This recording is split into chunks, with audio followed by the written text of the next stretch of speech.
General, bumati po muna kayo. Okay, magandang araw mga kababayan, lalong-lalo sa iyo, Fair Lady Maharlika. It's an honor. Matagal ko nang pinangarap na one of these days magkaganito tayo at natupad na. I'm so happy. Sa mga viewers ng Buljak TV, ito na to, laban kasama ang bayan with our General Maharlika. Wow, Generala talaga ako. Ikaw ang ginagawa namin eh. Apo, Generala. Sige, kagabi, ako Mother Dragon. Ngayon, Generala ako. Sige, I'll take that po. So, syempre, ito po mga kababayan, ang pag-uusapan namin ay cool-cool lang kami. Kumustahan at getting to know each other. At syempre, ang aking partner in crime din, okay, mula sa Canada, si Bagong Lipunan. Ayan. Roy, ayan. Ay, Roy, ano ba yung t-shirt mo? Hindi mo pera yan. Talagang Yes, nagpa-print talaga ako to. Kasi gusto ko talagang labanan yung mga corrupt na mga congressman at senators. Kasi di ba nasa power din sila. So, kailangan natin labanan. Ayan, so I'm so happy na kasama ako dito sa ating live with General Macanas kasi alam ko talaga na pareho tayo ng wavelength, di ba, na talagang ipaglaban ang interest ng taong bayan. And si General Macanas kasi mga kaloys, first ko nakita yung video niya, yung nag-share siya ng experience niya bilang militar, kung yung lalo na yung mga threats sa kanya ng mga NPA, doon ko na-appreciate na yung pag-share niya ay mag-ano talaga, mag-inspire ng kabataan na ipaglaban talaga ang bayan. Totoo. So, thank you very much for your time. Thank you, General. Salamat, Gusto ko lang sabihin sa mga manonood, dapat actually 5 tayo. Kasama dapat si Sas, kaso lang nagipit na siya sa oras, and si Maui, Princess Maui. 5 sana tayo sa talagang sanib puwerta. Pero don't worry, maybe next time, 10 na tayo, lahat ng mga tina-target. Lahat ng tina-target ng mga puting ahas. Okay.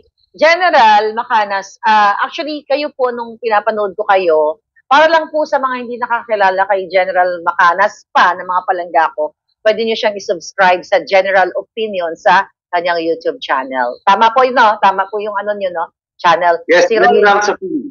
General's Opinion, yeah. Ngayon, si Roy naman is Bagong Lipunan. So, first time po kayo, General, na panood during pandemic, sabi ko nga kanina, yung hindi politika yung topic nyo eh. Namibigay po kayo ng mga pagkain dun sa mga kapitbahay ninyo. Yes, noong pandemic. Dahil kawawa ang mga tao nung pandemic. At sa awa ng Diyos, mayroon kaming biyaya sa aming farm. So yung organic farming, organic farmer kaming mag-asawa, sobrang-sobra yung produce namin. Yun, pinamimigay ko ng libre para man lang makatulong sa mga nangangailangan. Yes. Tuwang-tuwa po ako at hindi naman sa pagbubuhat ng sariling bangko, naging part tayo dun sa charity ni General. Di po ba? Yes. Talahandig tribe. Yes, yes. Namimigay tayo ng mga used clothing, di ba, sa inyong lugar. Kung if I remember it right, 5 balikbayan boxes na ang ipinadala ni Fair Lady Maharlika. Wow. 5. Yes, ganyan karami. So, yun po. So, si General nga ay napakalaki napakahaba ng eksperyensa niya para sa pakikipaglaban. And this is not only pakikipaglaban sa social media. Na doon po kayo sa field. Nung kayo ay kabataan pa, you spend your time para sa pagprotekta ng ating flag ng ating Pilipinas. So, General, bakit po ba kayo nagsundalo? Sino po ba ang inyong nag-udyok sa inyo nung kayo ay kabataan?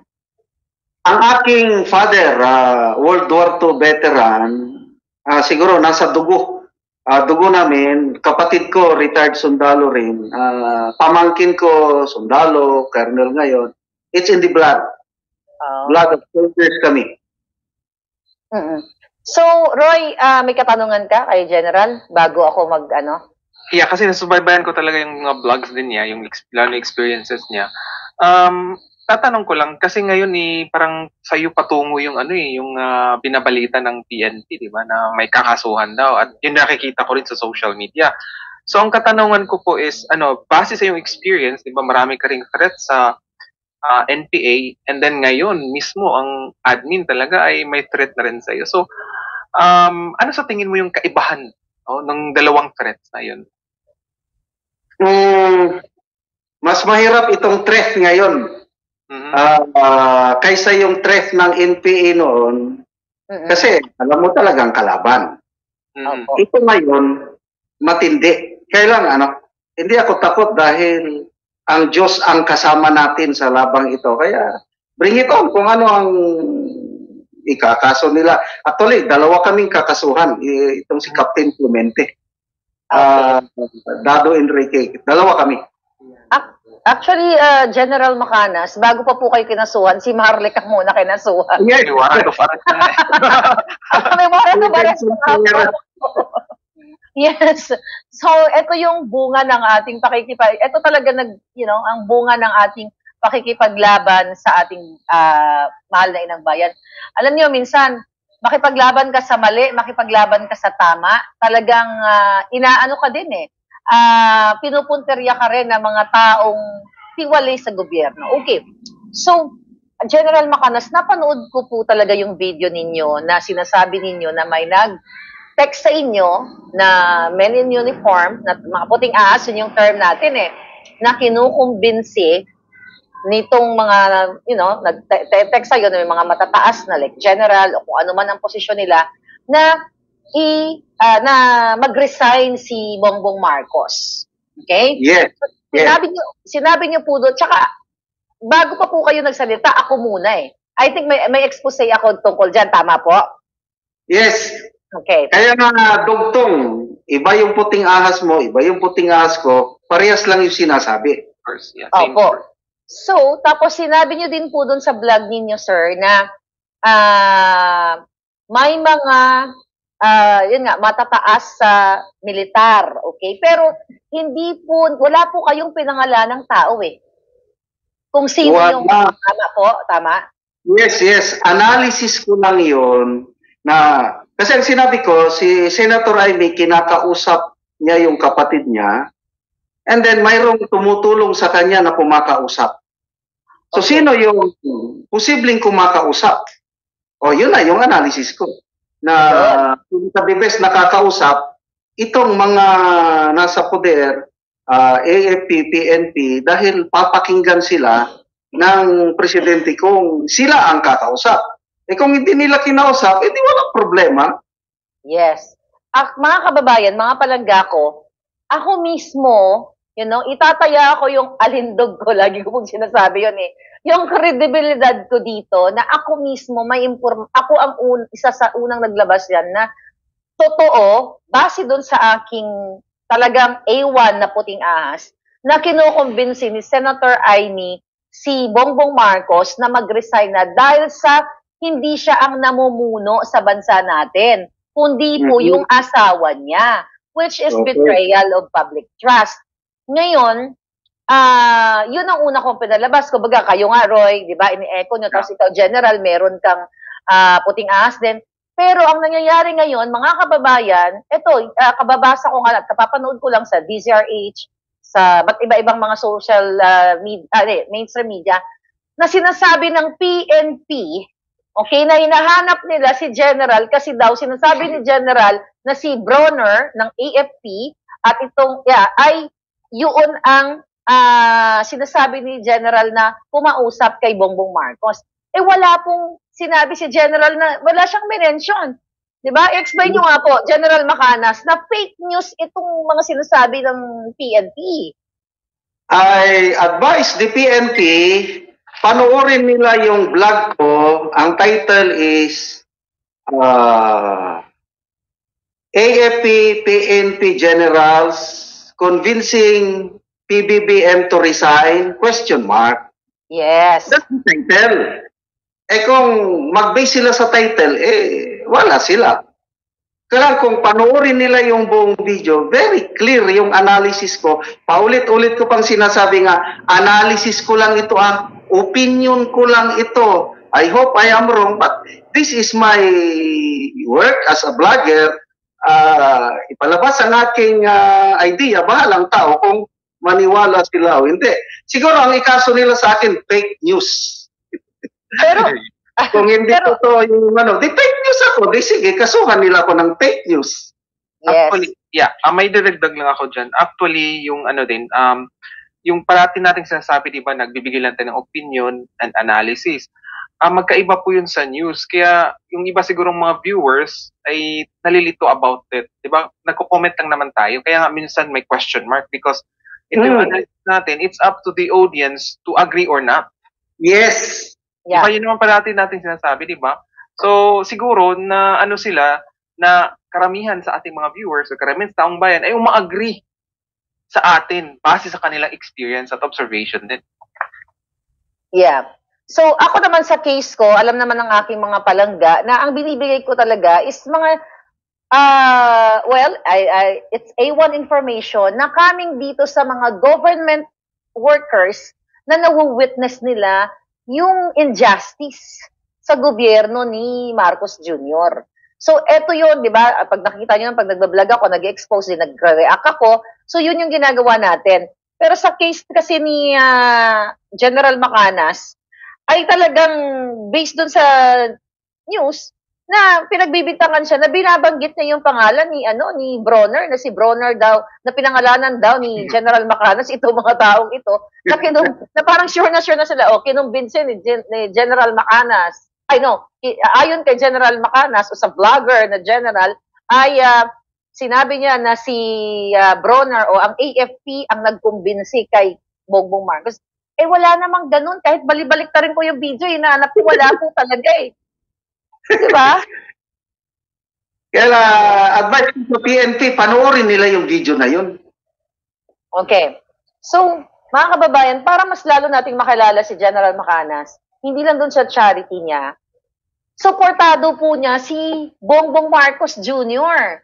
At alam ko, kayo ay loyalista din sa senior. So, ikwento niyo po, paano ba kayo naging loyalista sa senior? Okay. Lumaki ako, yung formative years sa buhay ko, yung the whole martial law. 1965, presidente na si Marcos Sr. Grade 1 na ako noon. So, yung disiplina ko ngayon, yung aking character, yung pagmamahal ko sa bansa, ininstill lahat ni Marcos Sr. Sa ikakaunlad ng bayan, disiplina ang kailangan. Grabe ang disiplina sa education system, elementary, high school, college. College, nag-a-attend pa kami ng flag ceremony. Pag malate kami sa flag ceremony, paparusahan kami ng aming mga professors kasi nag-aral ako sa Don Mariano Marcos Memorial State College. Marcos style talaga na disiplina. Kaya ang laking utang ko sa Marcos Sr. And of course, si First Lady Imelda. Opo. Talagang every year, bumibisita sila sa aming state college kasi doon namatay si Don Mariano Marcos. Very memorable sa kanila yung location na yun. Okay. Palagi kong nakikita si Marcos Sr. at First Lady. So, pobre kami, hindi ako makapag-aral ng kolehiyo. May Marcos State College, di libre. Scholar ng bayan, and after my graduation from college, nagsundalo, yun na. All throughout my life, Marcos Sr. Kaya masakit ang loob ko nung nag-ed sa revolusyon at umalis na lang siya na hindi lumaban. Galit na galit ako noon. Opo. So yun po, Marcos loyalist ako, kaya lang nung tumakbo na itong Bongbong Marcos Jr., akala ko like father, like son, ibinuhos ko lahat ang suporta ko, nagkali-survey ako to a point na napapahiya ako sa pagkakali-survey. Kaya ang hirap magkali-survey. Sinabihan pa naman ako ng isang foreman, nandun ako sa kalsada, yung mga trabante sa kalsada, gumana ng kalsada, ini-interview ko. Anong butan nyo? Sinigawan ako ng foreman. Hoy! Kung wala kang magawa sa buhay mo, malis ka dito. Huwag mong disturbuhin ng mas trabante ko. Wow. Kung kandilang naupo sa iya, umalis. Umanon. Sabi ko sarili ko, ano bang ginagawa sa sarili ko na? Retired akong general, payagan kong sisigawan lang ako. Kailang kasalanan ko dahil Opo. gusto mo, ganon po ang pagod, hirap ko sa pagkampanya kay Didi. But I did it from my heart dahil akala ko, bayan babangon muli.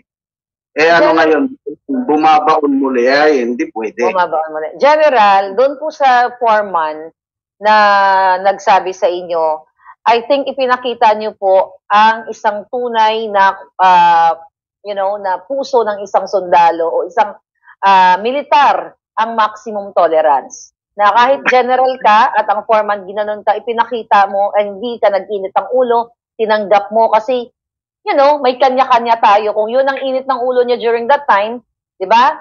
Kailangan mong intindihin at unawain at hindi ka gagamit ng puwersa o dahas or yung power mo as a general. Tama po? Tama. Ang naramdaman ko, hiyang-hiya ako. Parang nagagalit ako sa sarili ko. Ang pinagalitan ko, ang sarili ko Hindi yung foreman. Dahil tama siya dahil tumigil ng trabaho yung gumagawa talaga ng kalsada. Opo. Dahil YouTube ni, lalabas kayo. Ganahan yung mga sinusabi ko. Marcos, ang daming Marcos, paminsan-minsan, Lenny, na-stop yung trabaho. Siguro mga 3 to 5 minutes. Nagalit yung foreman. Wala, tumabi lang ako at doon, umupo ako na hinang-hina na, ano ba itong ginagawa ko? Maliman ito. So, marami talagang na tayo naranasan. Ako din nagkali survey din. Ako, ikaw ba, Roy? Nagkali survey ka rin ba? O may pinag-post ka? Nandito kasi ako sa Canada, di ba? So, hindi ko alam kasi yung anong rule nila dito about it. Baka maano tayo penalty. Baka magurgur ka. Sa social media na lang yung ginagawa ko and then nag-send ako ng mga free t-shirts sa Pilipinas na pinamimigay. Yun yung ginawa ko. Roy, babalikan ko yung experience ni General bilang isang sundalo.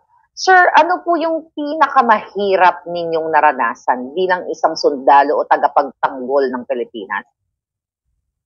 Okay, yung mga labanan, armed encounters, normal yun. To me, ang pinakamahirap yung napalayo ko sa pamilya. Lumaki yung mga anak ko na halos hindi nila ako kilala. Sa loob ng isang taon, walang isang buwan na makapiling ko yung aking mga anak. Yun ang pinakamasakit. Kaya itong mga anak ko nung lumaki na, gusto nilang magsundalo, lahat hindi ko pinayagang magsundalo. So yun ang pinakamahirap. Yung labanan, I have series of battles, kailang normal dahil sundalo Nung panahon niyo po ba, since, anong taon po kayo pumasok sa pagiging sundalo? 1983.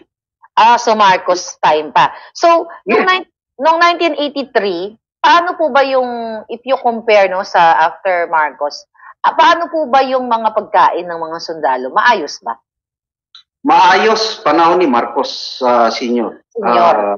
Suportado ang sundalo na yung armed forces natin nag-deteriorate yung professionalism, yung mga equipments pagdating ni Cory ng Cory government ng Aquino to Aquino nag-deteriorate pagdating ni PRRD yan tumaas na naman hanggang ngayon okay na ang modernization ng Armed Forces of the Philippines institutionalized na there's no way to go ang AFP but to go modernize ang ganda ngayon. Roy, ikaw, may tanong ka. May follow-up ako. Were you behind, parang naging kasama ka ba dun sa yung petition na mag-release kay Ka Eric and Dr. Badoy? Isa ka ba dun sa likod nun? Mga pioneer? Hindi. Gustong-gusto ko sanang pipirma din. Kasi halos lahat yun nagpirma.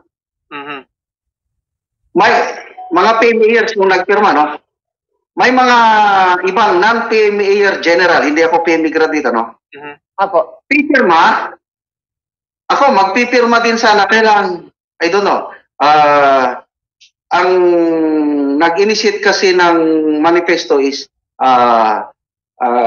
PMA Retirees Association. Okay. So, kung nakita no siguro, nag-decide sila nga later on na lang itong non-PMAers sa natin isasama.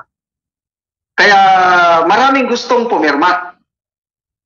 Ako, gusto ko sanang kaya lang, ang nangyari, pumirma na rin ako, it's a manifesto, yung kumakalat na ngayon na manifesto ng taong bayan sa Gipin ang Inang Bayan, started by a PME graduate, si Captain Dado 83. Yan, pumirma na ako. Ako ang after Captain Dado, PME rito, class 83, ako na ang unang pumirma at ikinakalat na sa social media para magpirma. Mga more than 12,000 na after 1 week ang pumirma sa petition, withdrawing support kay Bongbong Marcos and recognizing VP Sara as the President of the Philippines. Yun ang laman ng manifesto. Doon ako Ang problema natin kasi, Roy and General Macanas, in-express natin yung ating damdamin dahil sa pagsuya o pambubudol, that's the right word I think, sa atin ng gobyernong ito. Pero General, ang ginagawa like sa'yo, like sa akin, si Roy, hindi pa tinatablahan ng gurgur eh. Ay, no. Natanggal na pala yung Facebook mo. Dati pa, nauna ka pa. Nauna ako actually. So, General, like ako, no, sa aking Maharlika page, for sure, aware naman kayo, 2 po yung Facebook page ko na natanggal.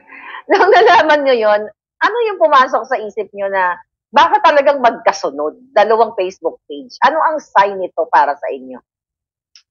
Okay, before na gurgur yung mga Facebook, nag-vlog ka na may uplan ipapatumba. Yeah. Na patutahimikin tayo. Yes. Na meron kang binigit 7 pangalan ng vloggers. Oh, malala ko pa, ikaw, Banat Bay, ako, yes. Sa sutot, ito si Bagong Lipunan, Princess Mavi, kalimutan ko na yung pang-7. So, doon, nag-anticipate na ako na talagang gagawin nila yun. Kaya nung ma-take down yung Facebook mo, sabi ko ito na talaga. Isinasakatuparan na nila yung plano nila. Kaya ako, naghanda na rin, although may Facebook account ako, hindi ako nag-upload doon dahil alam ko na madaling ang Facebook. Opo. Dito sa YouTube channel, may backup channel na ako.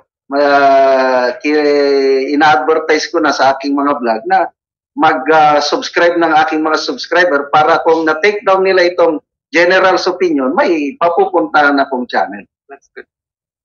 Yes. Ikaw, Roy, anong naramdaman mo yung kaibigan mo si Maharlika, ginorgor? Actually, ang ano ko lang dyan is, hindi kasi nila tayo kaya. Yun lang ang nakita ko. The reason na kailangan nilang patayin yung Facebook, kasi karamihan kasi sa masang Pilipino, may access doon. Kasi di ba, alam naman natin, mas mahal ang data dyan sa Pilipinas, and yung iba, nagkiki-wifi lang. Unlike yung mga OFWs o yung mga mayaman, ay may access talaga sa YouTube. So, gusto nilang anuhin yung masa. Kaya inuna talaga yung Facebook. At mahirap nilang ipatumba ang YouTube.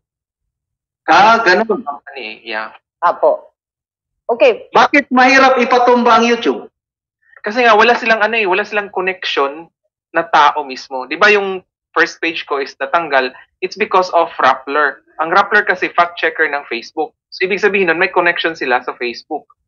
2 months before natumba yun, naglabas ng news ang Rappler na ito yung mga nag-fake news kasi nga kalaban si Bongbong, di ba? Tapos 2 months nun, yun na nga, naligwak na yung Facebook page ko. Yung sa'yo, panahon pa ni Pangulong Duterte yon? Yeah, pero 2 weeks before the election. 2 weeks before. May mga tinanggal kasi ng mga Facebook noon. Pero hindi ako nakasali doon. Pero that's a good question, no, General? Kasi ayon sa aking puting ahas, eto na naman tayo. Etong si First Lady Ahas ay nakipag-usap kasi siya sa Facebook sa Singapore. Okay? So ayon sa aking puting ahas, actually itong puting ahas na to, nasa gobyerno din. At hindi pwedeng i-deny ni Lisa ito. But anyway, moving forward, okay, babalikan ko yung General, nang nagsusurvey ka kay BBM, ano ba yung in-expect mo, General, na, kasi ako talagang akala ko din na si Marcos Jr., gagayahin niya yung mga mabubuting nagawa ng Marcos Sr., yung mga mabubuti. So ano ba talaga yung expectation niyo po kay Bongbong Marcos, kay Kuting? Napakataas ang expectation ko sa kanya kasi ang galing niyang magsalita, kuha niya yung tatay niya, and then talaga yung respeto ko kay Marcos Sr. at kay First Lady Imelda totally napunta sa kanya. Namanan niya. Namanan niya. Sinasabi ko, may mga vlog ako doon na may gininto ang puso ang mga Marcos. Opo. Yung parents. Kasi nakita ko paano nag-serve ang Marcos Sr. mula pagiging World War II veteran hanggang naging politician, hanggang naging presidente. Nakita ko yung gaan ng buhay nung kapanahunan niya. So yun ang ini-expect ko, like father, like son. Yung Masagana 99 na walang problema sa bigas, panahon ng Marcos Sr., sabi ko, ito na. Hindi na tayo mag-export ng bigas. Yung pangako niya noon na 20 pesos per kilo. Sa mga vlog, sabi ko, kayang-kaya yan. Nagawa natin noon, kayang-kayang gagawin ng kanyang anak. Nung una. Saan na yun, wala na. Yung kadiwa. Nako, tuwan-tuwa ko sa kadiwa dahil na-experience ko yung murang bilhin sa kadiwa. Ngayon, sinimulan niya ng kadiwa. Kaya lang, wala. Kadiwa ni Marcos Sr., permanent. Nandun talaga, everyday, 24/7, nandun. Ang kadiwa ni Kuting, girilya. Pero mamaya, mawawala. Opo. Mula nung nagsimula siyang presidente hanggang ngayon, naghanap ako ng kadiwa store dito sa lugar namin sa Mindanao. Ni isa hindi pa ako nakakita ng kadiwa na ipinagmamalaki ng presidente sa kanyang zona. Ulitin ko memorize ko yung sabi niya. Napatunayan natin na kaya nating pababain ang presyo ng mga bibilhin. Buwan-buwan presyo ng bigas, presyo ng karne, isda, gulay, asukal. Napababa na natin dahil sa ating kadiwa, 1,000 soso, ganon. General, pag inabot ko. Sabi ko sa, nagbisaya ko, yam-yam. Sinungaling ka, sabi ko sarili ko na nanonood sa kanyang soda. Na pinagmamayabang niya ang kadiwa na wala naman akong makitang kadiwa para sana yung produkto ng ating Talandig tribe. Yeah. Namumuha na yung sayutik. Kung may kadiwa sana, hindi ang farmer dalhin sa kadiwa, malapit sa kanila, malaki ang kanilang ganansya, at ang customer, yung direct sa mga mamimili, mura din. Sa komunidad. Ewan kadiwa, kaya ang lumalaki ang kita ang mga middlemen. Kaya, basta, nabudol ako. Yes. Nabudol po tayo lahat. Actually, napansin ko lang, no, common denominator pala natin, puro tayo mga Marcos Sr. loyalist. Yes. Napansin niya. Kasi, Roy, General, ako naman, even though medyo bagets-bagets ako ng konti, well, para tayo, bagets-bagets ng konti, naabutan ko kasi yung kadiwa, yung rolling store. Yung, truck, meron yon. Natatandaan ko po kasi, nung ako ay from Bisaya, kasi Bisaya, di ay Sinday, so lumipat kami ng 1987, bumalik kami ng Maynila. So, that's Cory government already. Pero may mga latak pa o may mga natitira pang mga truck o rolling store. Nakabili pa ako dun sa kadiwa na yon. Kaya, ako din, ako naman vocal na supportado ko yung Marcos Sr. At the same with you, na akala natin gagawin ng anak. So, balik tayo dun sa kadiwa na yon, General. So, yan ang isa sa mga expose natin. Noong December 2022, na pinalabas nila na may 170 pesos na presyo ng sibuyas. Doon tayo nabagdakan na 170 pesos na sibuyas kasi tumaas na ng 600 to 800.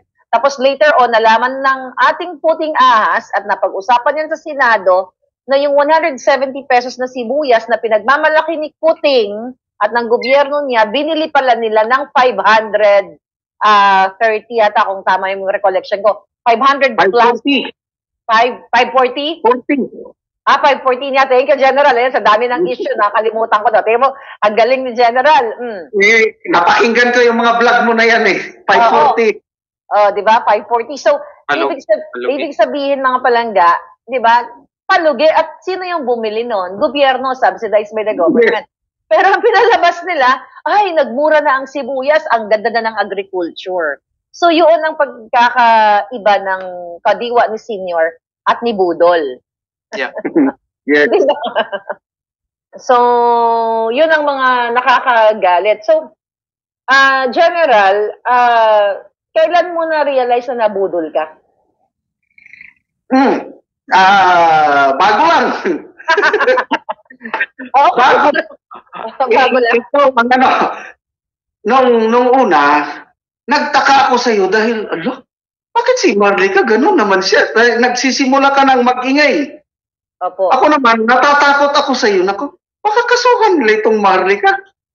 Wala sa aking imagination na darating yung panahon na magiging critic ako ni BBM. Never in my imagination. Kami rin ni Roy. Kami rin, actually. Kailan, nung palagi na kong nanonood sa iyo, although hindi ako nagko-comment, nag-observe lang. Opo. Talagang masinsinan, baka naman marites lang itong Maharlika na ito. Yeah. Kailan habang tumatagal, yung kumpleto ng dokumentos, from other sources ko rin, ganun din ang hanggang ito na, meron akong matalik na kaibigan. Sabi niya, Johnny, senior kita, basta parang advisor ko sa aking vlogging yun. Okay. Johnny, nandiyan ka naman lang sa nandiyan ka naman lang sa Facebook. Mag-ingay ka naman. Sabi niya. Dahil yan pinapanood ka niya itong aking idol, aking advisor, nanonood sa iyo. Sabi niya, yang si Marlica, pag nag-expose yan, kompleto siya ng dokumento. Talagang So, baka sakali kung tumulong kang mag-ingay, baka sakaling mahiwaswasan. Ano ba yun? Tagalog ba yun? Masmasan. May masmasan. Baka sakaling magbago ang takbo ng hangin. Ito, number 1 Marcos loyalist din itong kaibigan ko na ito. Dalawa kaming nangampanya kay BBM eh. Sige na, mag-ingay ka dyan eh. Let's pray na magbago pa ang yun. Doon ako na-convince dahil akala ko, dahil alanganin pa ko sa nire-reveal ni Marlica eh. Kailang may inkling ako na parang totoo. Kailang ayoko pang magsalita. Baka nung makaso itong ito na I consider him as my advisor sa vlogging journey, pare, nakikita niya talagang there is something wrong. Palubog na ang barko dyan eh. May butas na. Pwede ba, nandyan ka naman lang, mag-ingay ka na. Yan na, nagsimula na akong mag-ingay. Wow, salamat po, General. Ikaw, Roy, di natin napag-usapan yun sa mga vlog, di ba? Kailan ka nga pala mo na-realize na nabudol ka? Nagalit ka ba sa akin, Roy? Di ba, yung simula pa lang na, nung tinira nila si Attorney Vic, sabi ko, there's something wrong. Okay. Ganon. Tapos, yun na nga, yung sabi ko, 6 months lang dapat ay na si Bongbong Marcos about Smartmatic. Wala akong narinig about it eh. So, sabi ko, budol ito. At saka yung mga in-appoint niya, 76% ay mga dilawan. At kamag-anak niya. Yeah, so, di ba, I mean, hindi naman natin in-expect yun bilang Marcos Senior loyalist, di ba? Yeah. So, doon sa sinabi ni General kanina, yung tungkol sa, napapanood na, sinabi ni mo, General, na hindi mo sukat akalain, hindi mo naisip na ikaw ay magiging kritiko ng Marcos. Yes.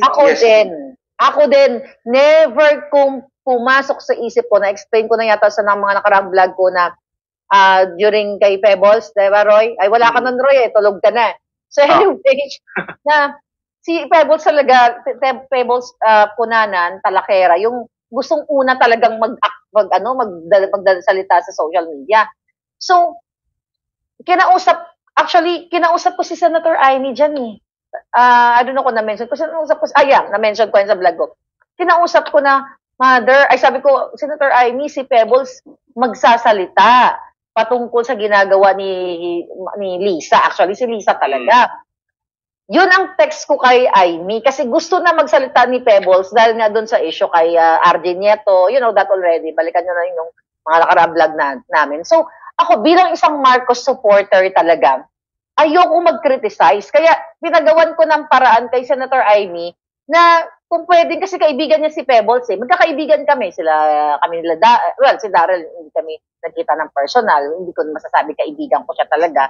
Kilala ko lang siya, pero I don't know kung kilala niya ako. But anyway, during that time, yung tinext si Senator Amy na, can you do something? Kasi ang exact term ko, merong ipapasabog, VOGE yata. Mayroong bomba. So, ganun yun, parang bakling-bakling kami mag-text si Pebbles. Ang exactong tinext sa akin ni Senator Amy at tatayuan ko po yan kahit saang hukom kami magpunta. Kahit sa huling hukom ng Diyos. Sinabi po ni Senator Amy sa akin, Maharlika, ano yun? Yung tungkol sa pagpapadeliver ni Lisa ng pulburon. So nagulat ako dun sa statement niya. Actually, sinabi ko yun kay Pebbles, hoy, sabi ko, Mother, nagpa-deliver ka ba ng pulburon? So, you know the pulburon, right? So, I never mentioned na kung ano yung isisiwalat ni Pebbles. Okay? Ni Pebbles Salakera or Pebbles Cunanan. Pero galing mismo po yan kay Senator Amy na sinabi niya, ano yun, Maharlika? Yung tungkol sa pagpapadeliver ni Lisa, ni Lam, L-A-M, ni Lisa Marcos ng pulburon. Kaya nga, yung pagpapadeliver o pagpapabili, ganun yung word.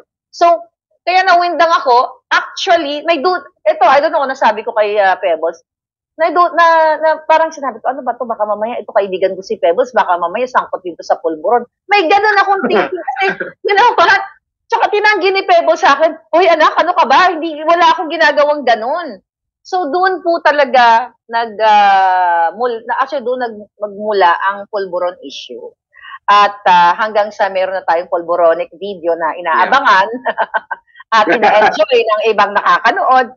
So ako nung time na yun na nga ako pa lang, 'di ba, General, pinagdududahan mo ako na baka si Maharlika is marites lang yun. Normal lang naman yun normal lang po yun na magduda tayo sa isa't isa. Kasi hindi mo alam kung nagsasabi ng totoo or what.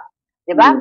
Pero sabi ko nga, nung ako ay nagsalita, may mga kaibigan ako, may isa kong friend talaga na sobrang, sabi niya, Maharlika, hindi ka ba natatakot? Ang daming, 31 million yung babanggain mo. So ang sagot ko, wala akong pakialam. Kahit 31 million yan, later on, mabubuksan ko ang isipan yan sa totoong nangyayari. So, doon po yun, General. Isa na ako. Saka yung sinasabi ko na advisor ko sa vlogging journey, nanonood sa'yo, hindi ko lang banggitin ang pangalan. Opo, wag na. Baka sa mai-target. Ebidensya. Well research daw yung mga topics mo, sabi ng aking kaibigan. Okay, Roy. May tanong ko kay General Macanas. Napanood ko kasi na sinabi mo, may nag-message sa'yo, may puting ahas ka rin na isang colonel ang nakapanood ng video, ng pulburonic video. Ayun, so, paki-share na lang po yung yung statement na yun. Ano ba talagang nangyari? A1 source ba talaga siya or? Hindi ko pwedeng ma-detalye, medyo sensitive ito. Basta, sabi ni Maharlika, mahirap magsinungaling. Ang aking kwan, hindi ako mag-vlog. Kung nagsisinungaling ako, huwag na lang ako mag-vlog. Okay? So, papanindigan ko yan. Tapos yung nagre-report sa akin, hindi ako basta-basta naniniwala. Totoo yun. Okay, that's good. Bago pa nagsabi si Fair Lady Maharlika yung pulburon video na hinahanap sa'yo, 2 months before that, meron na akong informant na nagsabi na nakakita siya ng video na nagpupulburon yung nandyan sa Malacanang. Kailan? Papaninira lang ito. Tinabi ko lang. Marami na siyang sinasabi, tinatabi ko lang. Para wag dyan ka lang muna. I-confirm ko.